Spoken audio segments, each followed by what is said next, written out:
This MTG box analysis will focus on the opening of a Wilds of Eldraine set booster box that took place on September 6, 2023. We'll begin the analysis by looking at all of the cards that we pulled from the 30 set booster packs for the two different sets.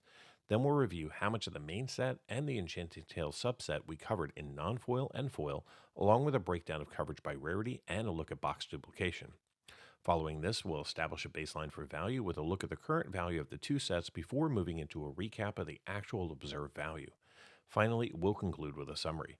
If you want to go deeper into the analysis and see all of the metrics for this box and more than 150 others, simply join the channel at the Give Me the Data level to download the analysis.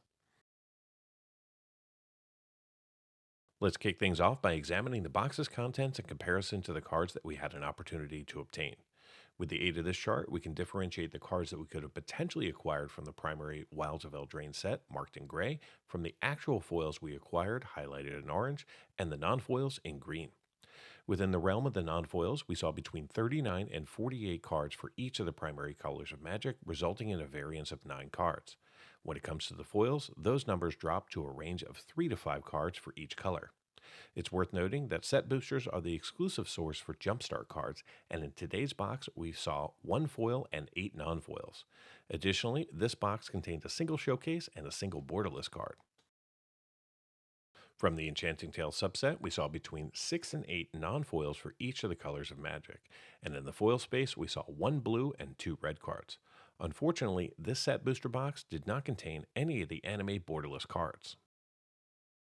Moving into coverage, from the main Wilds of Eldraine set, we saw 236 unique cards out of a possible 322, giving us 73% coverage of the cards that we were eligible to see. Our highest coverage among the primary colors of Magic was in white with 91% coverage. In the foil space, we saw 33 of the 332 cards, giving us 10% coverage of the set. Our highest coverage among the primary colors of Magic this time was a tie between white and blue with 12% coverage apiece. Moving into the Enchanting Tales subset, we ended up seeing 30 of the 83 cards in non-foil for 36% coverage, and in the foil space, we saw a total of 3 cards for 4% coverage. Pivoting to coverage by rarity, in today's box we saw all of the commons and 97% of the uncommons that we were eligible to see in non-foil from the main set. We also saw 30 of the 84 rares for 36% coverage and 3 non-foil mythics for 9% coverage. In the foil space, we saw 13% of the commons, 13% of the uncommons, and 2 foil rares good enough for 2% coverage. In the Enchanting Tales subset, we saw all 18 of the uncommons in non-foil, 10 of the 35 rares, and 2 of the mythics for 7% coverage. We also saw 11% of the uncommons in foil and a single foil rare for 3% coverage.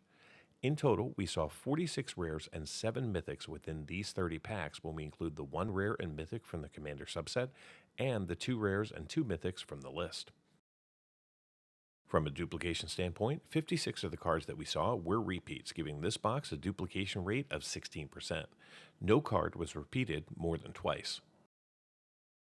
Before jumping into the value of today's set booster box, let's first examine the potential value of the cards that we could have obtained. This chart shows all 322 cards that you can pull from a set booster pack of Wilds of Eldraine using pre-release non-foil market prices. Currently, the main set features 3 cards valued over $10. They are Agatha's Soul Cauldron, currently valued at $15.56, the Moonshaker Cavalry, currently valued at $18.25, and Beseech the Mirror, valued at $29.34. There are also 4 cards from the main set valued between $5 and $10, and 31 cards valued between $1 and $5. The other 284 cards in the main set are currently valued less than $1. If you were to add up the value of all 322 cards, you'd have a non-foil market value of $245.67. The real value in Eldraine comes from the Enchanting Tales subset. Here's a look at the 83 cards that you can pull from a set booster pack using non-foil market prices. Currently, the subset features 19 cards valued over $10. The best cards that you can pull from a set booster pack are going to be the Anime Borderless Doubling Season, currently valued at $53.07, the Smothering Tide, valued at $53.37, and the Ristic Study, which is all the way up at $60.63. There are also 12 cards valued between $5 and $10, and 16 cards valued between $1 and $5. The other 36 cards in the subset are currently valued less than $1. The total value of all 83 cards in the subset using non-foil pre-release market prices is $623.95. So what kind of value did we end up seeing in today's box from the main set? To be honest, not much. We didn't see any of the 6 cards valued over $5 in non-foil today from the main set. We did see 6 of the main set cards valued between $1 and $5, but the other 281 non-foils that we saw are currently valued less than $1. From the Enchanting Tales subset, we didn't see any of the 19 cards valued over $10 and only one of the 12 cards currently valued over $5, and that was Defense of the Heart, currently valued at $5.10. We did pick up 5 cards valued between $1 and $5, but the other 29 non-foils from the subset are currently valued less than $1. In the traditional foil space, this set booster box didn't produce any meaningful value. There were no foils valued over $10, no foils valued over $5, and only 3 foils in the $1 to $5 range, with the Regal Bunnicorn taking the top spot at $1.89. The other 30 foils in the box are currently valued less than $1. So where did we see value in today's box? Oddly enough, it was in the list slot and in the art cards. From the list, we saw 5 cards valued over $1.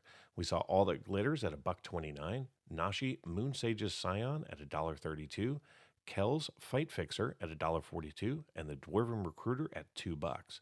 Taking the top spot was the Green Sleeves Maro-Sorcerer from Dominaria United Commander, currently valued at $11.08 in the list form.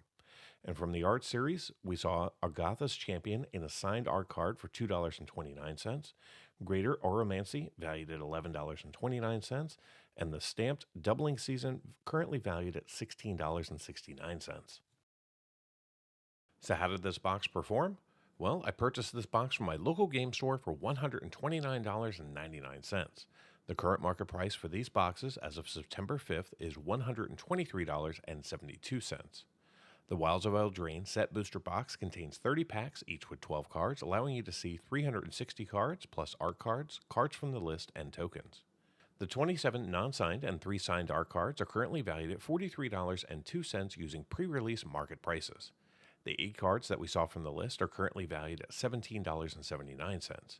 The 2 cards that we pulled from the Commander subset are valued at $3.60, which is why I didn't give much focus to them during the analysis. The 38 Enchanting Tales cards that we saw have a total value of $30.49. Now from the main set, the 21 tokens and 30 basic lands are valued at $12.62 combined. The 128 commons that we saw are valued at $29.69, and the 127 uncommons that we saw are valued at $27.42. The 32 rares have a current market value of $20.61, and the 3 mythics that we pulled are only valued at $7.01. Add it all up, and the grand total for this box comes up to be $192.25 in pre-release priced market value, which is a gain of $62.26 over the price I paid. This means that I'm currently seeing a return of 148% of my purchase price in card value. Now, for those of you interested in cards valued just over $2, the numbers look like this. In total, we saw 13 cards valued over $2 in this box, and they have a current combined value of $72.43, which means that those 13 cards represent 38% of the total box value and only 56% of my purchase price. Overall, this box was very disappointing, seeing less value than the draft booster box that I opened up on Monday on the channel. And of the value that we did see, only 51% actually came from the main Wilds of Eldraine set. Be sure to subscribe to the channel as I continue to open and analyze more Wilds of Eldraine. Get early access to videos, download the analysis for every box open on the channel, and personally DM me, just like these fine people, all by becoming a member of the channel through YouTube or over at mtgboxanalysis.com. You'll find links in the description. Until next time, do something amazing.